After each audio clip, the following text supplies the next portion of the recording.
যখন রাস্তা দিয়ে যাচ্ছেন হঠাৎ করে তিনি লক্ষ্য করে দেখলেন একজন ব্যক্তি বাড়ির ভিতরে প্রবেশ করতেছে, আবার বের হচ্ছে, প্রবেশ করে আবার বের হয়। দূর থেকে দাঁড়িয়ে তিনি দেখলেন। দেখার পরে এবার উমর রাদিয়াল্লাহু তাআলা আনহুকে যা বলতেছে, উমর রাদিয়াল্লাহু তাআলা আনহু যা বলতেছেন, হে লোক, তুমি বারবার বাড়ির ভিতরে যাচ্ছ আবার বের হচ্ছ, কারণটা কি? বারবার যাও আবার বের হও, কারণটা কি বুঝতে পারলাম না। তখন বলতেছে, আমি তো এই বাড়ির মালিক, আমি বিপদের মধ্যে পড়ে গেছি, মুসিবতের মধ্যে পড়ছি। কি মুসিবতের মধ্যে তুমি পড়ছো? কারণটা কি? তোমার মতলব কি আমাকে একটু বলো।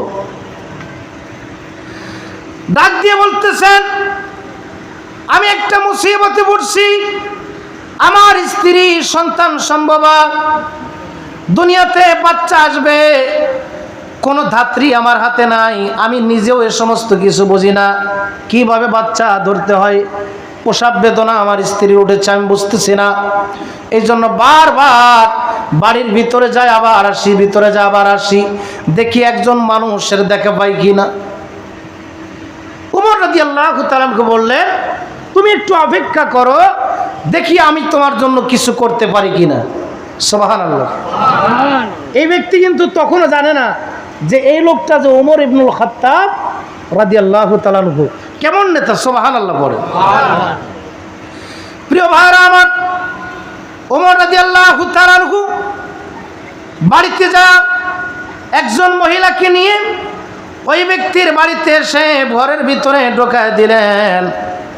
মহিলাটি এবার ওমর রাদিয়াল্লাহু তাআলা আনহুর কাছে এসে বললেন, আমিরুল মুমিনিন, বাড়ির মালিককে আপনি বলে দেন আল্লাহ পাক রব্বুল আলামিন তাকে একটা কন্যা পুত্র সন্তান দান করেছেন, ছেলে এবং মা দুইজনেই সুস্থ আছেন। এই কথা বলার সঙ্গে সঙ্গে বাড়ির মালিকের পায়ের নিচে মাটি নাই। বাড়ির মালিকের পায়ের নিচে মাটি নাই। আমিরুল মুমিনিন হযরত ওমর ইবনুল খাত্তাব রাদিয়াল্লাহু তাআলা আনহু তিনি আমার বাড়িতে আসছেন। তখন বলতেছে, আমিরুল মুমিনিন, আপনি আমাকে মাফ করে দেন, আপনি আমাকে ক্ষমা করে দেন, আমি বড় ভুল করে ফেলছি, অন্যায় করে ফেলছি। ওমর রাদিয়াল্লাহু তাআলা আনহু বলতেছেন, হে লোক, তুমি আমার কাছে মাপ চেও না, তোমার কাছে আমি মাপ চাচ্ছি। তার কারণ হলো তুমি আমার অধিবাসী, আমার প্রতিবেশী, আমার দায়িত্ব ছিল তুমি আমাকে ডাকার আগে তোমার এই বিপদের সময় তোমার পাশে থাকার, আমি সেটা থাকতে পারি নাই, তুমি বলার আগে থাকতে পারি নাই। এই জন্য ময়দানে মহশরে তুমি আল্লাহর দরবারে আমার আসামির কাঠগড়ায় দাঁড় করাও। কেমন নেতা ছিলেন! সুবহানাল্লাহ। এবার বাড়ির মালিক কিছু টাকা নিয়ে ওমর রাদিয়াল্লাহু তাআলা আনহুর হাতে দিয়ে বলতেছেন, আমিরুল মুমিনিন, আপনি টাকাগুলো মহিলাকে দিয়েন, সে আমার বিপদের সময় আমাকে উদ্ধার করলো, আপনি দয়া করে এই টাকাগুলো তার হাতে দিয়েন। আমিরুল মুমিনিন ডাক দিয়ে বলতেছেন, তোমার স্ত্রীর বাচ্চা যেই মহিলা ধরেছে, এই মহিলা পৃথিবীর কোনো নার্স নয়, কোনো হসপিটালের নার্স না। এই মহিলাকে কি তুমি চিনতে পেরেছ? বলতেছেন, এই মহিলা হলো আমার স্ত্রী, তুমি তাকে টাকা দিতে পারবে না। এই সাহাবীদের শিক্ষা ছিল নবীর প্রেম। কথা বলেন ঠিক কি না? সাহাবীদের মধ্যে নবীর প্রেম ছিল। আর এই আখেরি জামানায় নবীর প্রেমের প্রেমিক ছিলেন আল্লাহর ওলিগণ। কথা বলেন ঠিক কি না? আর এই আখেরি জামানায় সর্বশ্রেষ্ঠ নবী প্রেমিক ছিলেন আমার পীর কেবলা জান বিশ্ব ওলি খাজা বাবা ফরিদপুরি রাহমাতুল্লাহ আলাইহি। আমার পীর কেবলা জান বলতেন, বাবা, যার অন্তরের মধ্যে নবীর মহব্বত যতটুকু, বাবা তার ঈমান ততটুকু। বাবা, যার দিলের মধ্যে নবীর প্রেম ভালোবাসা মহব্বত নাই, তার ঈমান বলতে কোনো সম্পদ নাই। বাবা, সেই ব্যক্তি সরাসর বেঈমান। কথা বলেন ঠিক কি না? আজকে অনেকে আছে দেখবেন যে যদি প্রশ্ন করা হয় আটরশি কি, বলে আটরশি একটা ভণ্ড দরবার। এবার তাকে যদি প্রশ্ন করি, আপনি কি আটরশিতে গেছেন কখনো? বলে না, আমি যাই নাই। কথা বলেন ঠিক কি না? কি কথা বলেন ঠিক কি না? এই যে আমার পান্নু ভাই আজকে মাহফিলের ইন্তজাম করেছেন, এই যে আরো অনেক আমার পরিচিত ভাইরা আছেন। আচ্ছা, এখানে কেউ কি বলতে পারবেন আপনাদের কাউকে আটরশির হুজুর কোনোদিন কি ডাক দিয়ে বলছে বাবা অমক তুমি আমার দরবারে আসো? কি বলেন, ডাক দিছে? কারো বাড়িতে এক একটু আসে ভাত খাইছে, হাদিয়া নিছে, টাকা নিছে, তোহফা নিছে? কিছু নেই নাই। আমরা আমাদের প্রয়োজনে আমরা গিয়েছি। কথা বলেন ঠিক কি? বাস্তব একটা কারামত হুজুর পাকের আপনাদেরকে আমি শোনাইতে চাই। আপনাদের কি কষ্ট হচ্ছে? কি বলেন, কষ্ট হয়? আমিন বলেন, আমিন বলেন। হুজুর কেবলা জাকের মঞ্জিলে 1354 বাংলায় তরিকতের কার্যক্রম শুরু করলেন। কত বাংলা? কথা বলেন, কত বাংলা? 1354 বাংলায় শুরু করেছেন। আর 1363 কি 64 বাংলায় আমার নানা মরহুম আব্দুর রাজ্জাক সাহেব, তিনি আমার পীর কেবলা জানের মুরিদ হয়েছেন। সুবহানাল্লাহ বলেন। কবের মুরিদ ভাইবা দেখছেন? আমার নানা এই যে গত কয়েকদিন আগে, 2.5 মাস মতো হলো, আমার নানা তিনি কবরের বাসিন্দা হয়ে গেছেন। সকলে দোয়া করবেন আল্লাহ পাক যেন আমার নানার কবরটা জান্নাতের আলা মাকাম দান করেন। সকলে পড়ে আমিন।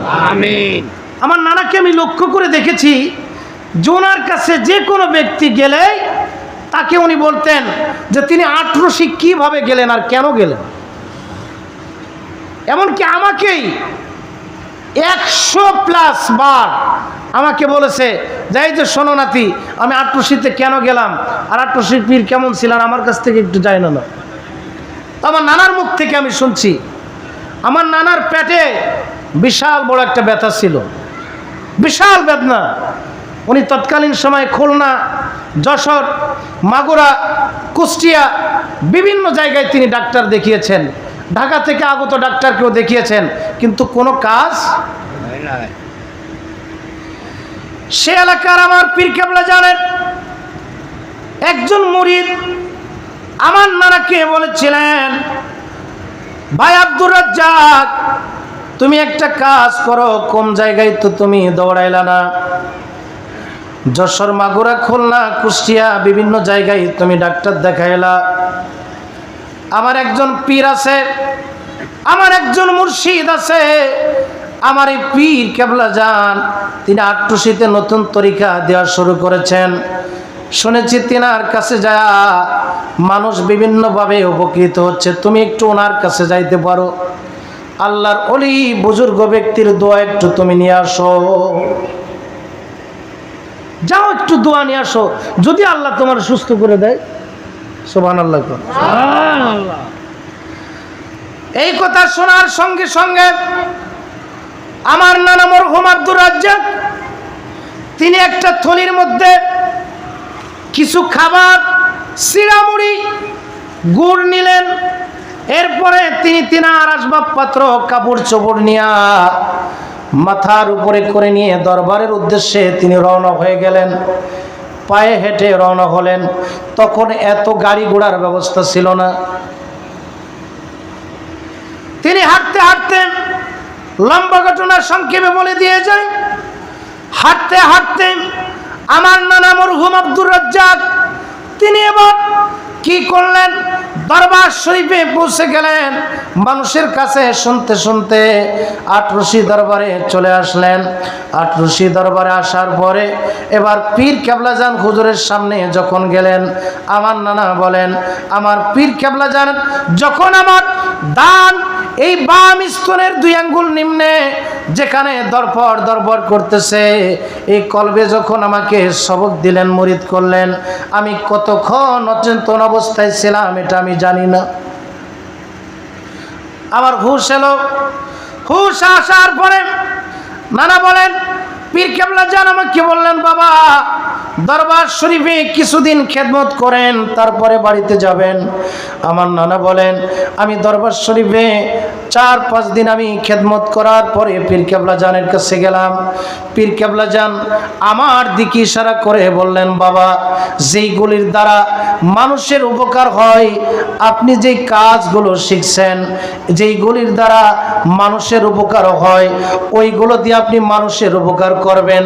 আর যেইগুলোর দ্বারা মানুষের ক্ষতি হয়, আপনি ওইগুলো যেন আল্লাহ পাক আপনার থেকে ওঠায় নাই। একটু আওয়াজ তুলে বলা যাবে কি আল্লাহু আকবার? আমার নানা ছিলেন তৎকালীন সময়ে, আমার পানের ভাইরা, একজন বিশাল পণ্ডিত, যেটাকে আপনারা যে ফকির কবিরাজ বলে। আমার কথা বুঝতেছেন তো? মাহফিলের বিশেষ আকর্ষণ চলে আসছে। আমি আমার এই আলোচনাটা সংক্ষেপে আমি ছেড়ে দিয়ে ওনাকে মাইক দিয়ে দিব। আমিন বলেন, আমিন বলেন। সম্মানিত ভাইরা, উনি এমন পাণ্ডিত্য ছিলেন, তেনার উস্তাদের থেকে তিনি এমন কিছু শিখেছিলেন। আমার নানার থেকে শুনেছি যে আমার উস্তাদ আমাকে এমন কিছু শিখিয়েছিল যে আমি একটা মানুষকে বান মারবো। কি মারবে?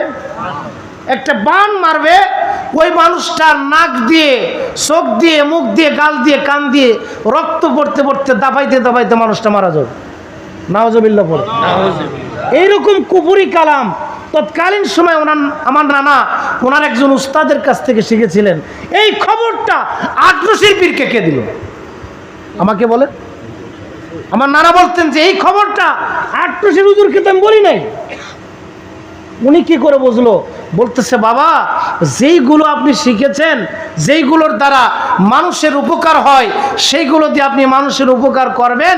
আর যেইগুলো দ্বারা মানুষের ক্ষতি হবে, বাবা, ওইগুলো যেন আল্লাহ পাক আপনার জিহান থেকে উঠায় নেন। আমার নানা বলেন, বাড়িতে আসার পরে আমি অটোমেটিক দেখতেছি আমার ভিতর থেকে একটা একটা করে যেই কালামগুলো কুফরি কালাম ছিল, যেগুলো আমি শিখেছিলাম, ওইগুলো অটোমেটিকভাবে আমার ব্রেন থেকে আউট হয়ে গেছে।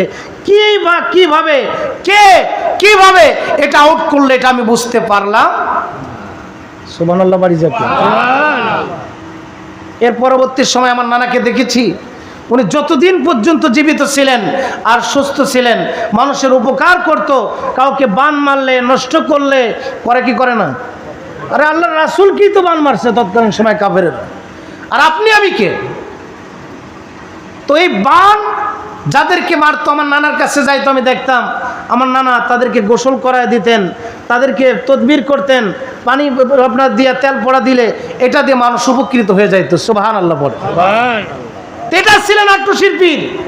আর আরেকটি কথা হলো, আমার পীর কেবলা জান কেমন ওলি ছিলেন সেই ব্যাপারে আমার নানা আর একটা কথা বলেছেন যে, নানা ভাই, আমার ওই পেটের ব্যথা নিয়ে আমি দরবার শরীফের উদ্দেশ্যে যেই দিন আমি রওনা হলাম, সেই দিন থেকে আজ পর্যন্ত একটা দিনও আমার পেটে ওই রকম বেদনা আর কোনোদিন হয়।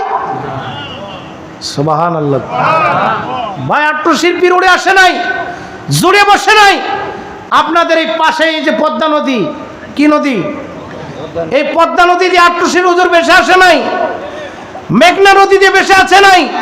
আটরশির পীর তিনার পীরের বাড়িতে সুদীর্ঘ 40টা বছর মধ্যহারে ওয়ারাহারে থেকে না খেয়ে থেকে আল্লাহর তরফ থেকে সার্টিফাই হয়ে তিনি বিশ্ব জাকের মঞ্জিলে এসেছেন। কথা বলেন ঠিক কি না? আমার পীর কেবলা জান উড়ে আসে নাই, জুড়ে বসেন। বিশ্বলি খাজা বাবা ফরিদপুরে, বিশ্বলি খাজা বাবা ফরিদপুরে, আরে থাকবে। জাকের ভাইদের উদ্দেশ্যে একটি কথা বলে আলোচনা শেষ করে দিব। সেটা হচ্ছে, হুজুর কেবলার জীবনের শেষ হরজ শরীফের আলোচনা আপনারা শুনছেন কিনা জানি না। প্রবীণ জাকের জেনার আছেন, আপনারা হয়তো বা শুনেছেন। আর যদি এখনো পর্যন্ত কেউ না শুনে থাকেন, ইউটিউবে সার্চ দিয়ে দেখবেন যে আটরশির হুজুরের জীবনের শেষ হরজ শরীফের বাণী পেয়ে যাবেন। সেখানে আমার পীর কেবলা জান বলেছেন, বাবা, সামনে অত্যন্ত ভয়ঙ্কর জামানা আসতেছে। এমন ভয়ঙ্কর জামানা বাবা পৃথিবীর বয়সে কোনোদিন আসে নাই। এমন ভয়ঙ্কর জামানা, যে জামানায় মা তার সন্তানকে হত্যা করতে দ্বিধাবোধ করে না, সন্তান তার মাকে হত্যা করতে দ্বিধাবোধ করে না, বাবা তার সন্তানকে হত্যা করতে দ্বিধাবোধ করে না, সন্তান তার বাবাকে হত্যা করতে দ্বিধাবোধ করে না, এমন একটা সমাজ সামনে বাবা আসতেছে, এমন একটা জামানা, এই জামানা পৃথিবীর বয়সে কোনোদিন আসে। নবীজি আসার আগে যুগটাকে কি যুগ বলো হুজুর? আইয়ামে জাহেলিয়াত, অতথা অন্ধকারের যুগ। সেই যুগে তো মানুষেরা স্বামীকে বেঁধে রাখে, স্ত্রীকে ধর্ষণ করে নাই, করছে? কি বলেন করছে? করে নাই। এই যুগে করে কি করে না? সেই যুগে তো মাকে বেঁধে রেখে কন্যাকে ধর্ষণ করে নাই, কিন্তু আমরা এই যুগে দেখতেছি সেটা। কথা বলেন ঠিক কিনা? সন্তান বাবাকে হত্যা করতেছে কি করে না? এভেলেবেল বলতে গেলে অনেক কথা চলে আসে। যাই হোক, আমার পীর কেবলা জান বলেছেন, বাবা একটার পর একটা মুসিবত এই পৃথিবীতে আসতেই থাকবে। তসবি যেরকম সুতা ছিঁড়ে গেলে একটার পর একটা দানা পড়তে থাকে, পীর কেবলা জান বলছেন যে বাবা ওইভাবে একটার পর একটা গজব এই দুনিয়াতে আসতেই থাকবে। তবে বাবা যত উত্তল তরঙ্গের সৃষ্টি হোক না কেন, তোমরা যদি এই তরিকার আমল ঠিক মতো পালন করে চলতে পারো, যত উত্তল তরঙ্গের সৃষ্টি হোক না কেন বাবা তোমাদের কি স্পর্শ করতে পারবে না। হুজুর কেবলা বলতেন, বন্যায় ভাসিয়া গেল তামাম সংসার, হংস ভাসিয়া থাকে ভয় কি তাহা। সুবহানাল্লাহ পড়ে। আল্লাহ পাক রব্বুল আলামিন আমার কেবলা জান হুজুরের কদমে আমার সমস্ত জাকের ভাইদেরকে মজবুত করে বেঁধে রাখুন। সকলে পড়ি আমিন। আমিন। দয়াল নবীর সুন্নতি তরিকায় আল্লাহ পাক আমাদেরকে কবুল করুক। সকলে পড়ি আমিন। আমিন। এই বলে আমার আলোচনা এখানে শেষ করছি। সকলে আমার জন্য দোয়া করবেন। আসসালামু আলাইকুম ওয়া রাহমাতুল্লাহি তাআলা ওয়া বারাকাতুহু।